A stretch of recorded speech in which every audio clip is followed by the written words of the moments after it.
ஆருள், என்ன படிக்கிறாய் இவ்வளவு கவனமாக?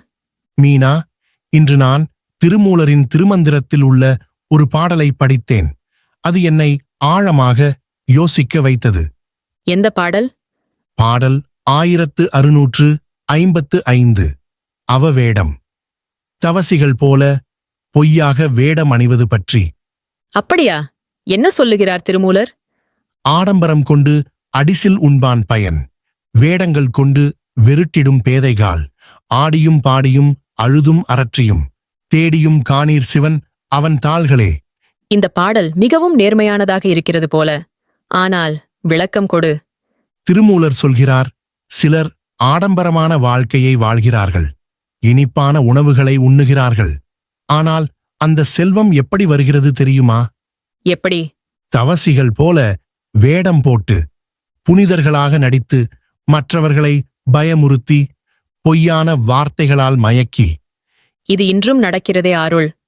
அப்படித்தான் திருமூலர் காலத்திலேயே இருந்தது. இன்று இன்னும் அதிகம். ஆனால் ஏன் மக்கள் ஏமாறுகிறார்கள்? பயம், ஆசை, அறியாமை. என் பிரச்சனை தீருமா என்ற ஏக்கம். அப்படியானால் உண்மையான ஆன்மீகம் என்ன? திருமூலர் தீர்வையும் சொல்கிறார். ஆடியும் பாடியும் அழுதும் அரற்றியும் தேடியும். அதாவது, இறைவனை உண்மையாக நேசி, அவனது புகழைப் பாடு, அவனைக் காண ஏங்கி அழு, அவன் எங்கே இருக்கிறான் என்று தேடு. அதாவது வெளிப்புற வேடம் வேண்டாம், உள்ளம் உண்மையாக இருக்க வேண்டும். அப்படியே. ஆனால் ஆருள், வெளியில் காஷாயம் அணிவது தவறா? அது தவறு இல்லை. ஆனால் உள்ளம் மாற்றப்படாவிட்டால் அது வேடம் ஆகிவிடும். அதாவது உடை பிரச்சனை இல்லை, நோக்கம்தான் பிரச்சனை. ஆம், உடை ஆன்மீகத்தை காட்ட முடியாது. ஆன்மீகம் உள்ளத்தில் மட்டும் பிறக்கும். நான் ஒரு சம்பவம் சொல்கிறேன். என் ஊரில் ஒருவருண்டு. வெளியில் பெரிய சந்நியாசி போல நடப்பார். ஆனால் வீட்டில் கோபம், பேராசை, சண்டை. அதுதான் திருமூலர் சொல்வது, வேடமணிந்து வெருட்டிடும் பேதைகால். அவர்களுக்கு தண்டனை கிடைக்குமா? அவர்களே தங்களை தண்டிக்கிறார்கள். ஏனெனில் அவர்கள் சிவனை காண மாட்டார்கள்.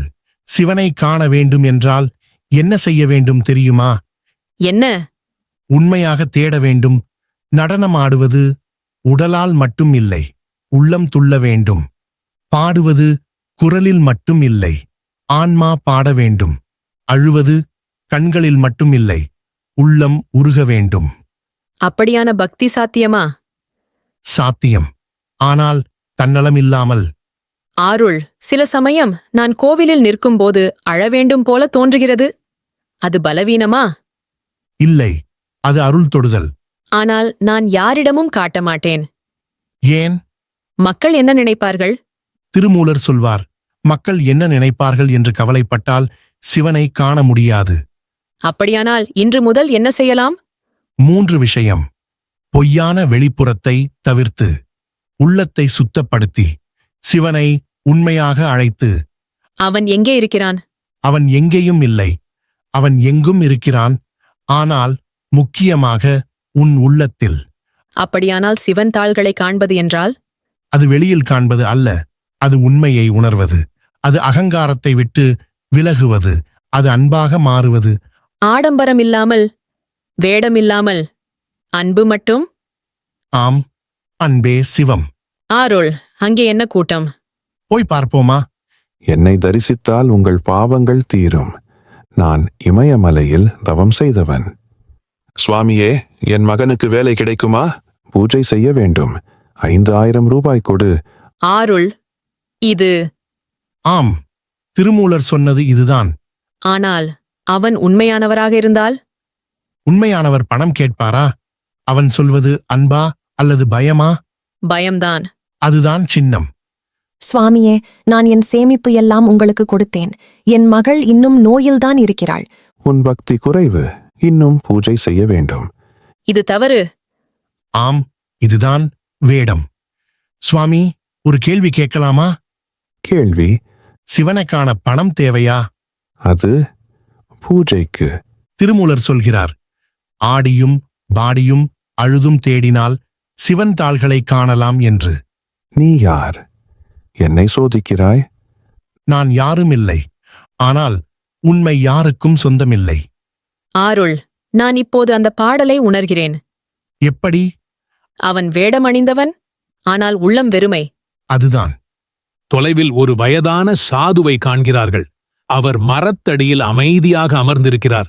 அவரை பாரு, எவ்வளவு அமைதி! அவரிடம் போய் பேசுவோமா? சுவாமி, நீங்கள் எங்கிருந்து வருகிறீர்கள்? எங்கிருந்து வந்தேன் என்று கேட்காதே, எங்கே போகிறேன் என்றும் கேட்காதே. இப்போதுள்ள இடம் போதும். நீங்கள் பூஜை செய்கிறீர்களா? என் மூச்சுதான் பூஜை. சுவாமி, சிவனை எப்படி காணலாம்? நீங்கள் அவனை தேடுகிறீர்களா? ஆம். அப்படியானால் முதலில் உங்கள் உள்ளத்தில் உள்ள பொய்களை விடுங்கள். அதாவது? அகங்காரம், பொறாமை, பயம், இவைகளெல்லாம் வேடங்கள்.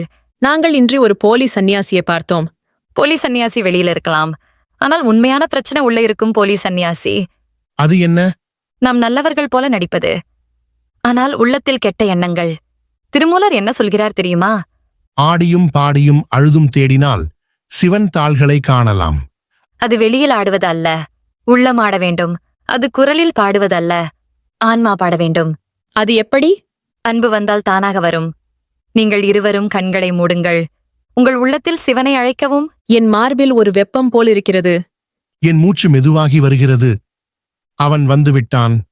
இருவரும் கண்களை திறக்கிறார்கள். சாது இல்லை. ஆருள்! அவர் எங்கே? இப்போதுதான் இங்கே இருந்தார். அவர் யார்? ஒரு சாது அல்லது சிவன். இப்போது அந்த பாடல் எனக்கு முழுமையாக புரிகிறது. என்ன புரிந்தது? வேடம் அணிந்தவர்கள் சிவனை காணமாட்டார்கள், ஆனால் அன்புடன் தேடுபவர்கள் அவன் தாள்களை காண்பார்கள். அப்படியே திருமூலர் சொன்னார், வேடங்கள் கொண்டு வெருட்டிடும் பேதைகால். அது வெளிப்புற வேடம் மட்டுமல்ல, உள்ளத்தின் வேடமும். ஆம், நாம் நல்லவர்கள் போல நடிக்கிறோம், ஆனால் உள்ளத்தில் பயம், ஆசை, அகங்காரம். அந்த பாடலில் அழுதும் அரற்றியும் என்று சொல்கிறார். அது என்ன அர்த்தம்? அது வெளிப்புற அழுகை அல்ல, உள்ளத்தின் உருகல். நான் அப்படி அழுததே இல்லை. நானும் இல்லை. ஆருள்! இப்போது எனக்கு ஒரு விஷயம் புரிகிறது. என்ன?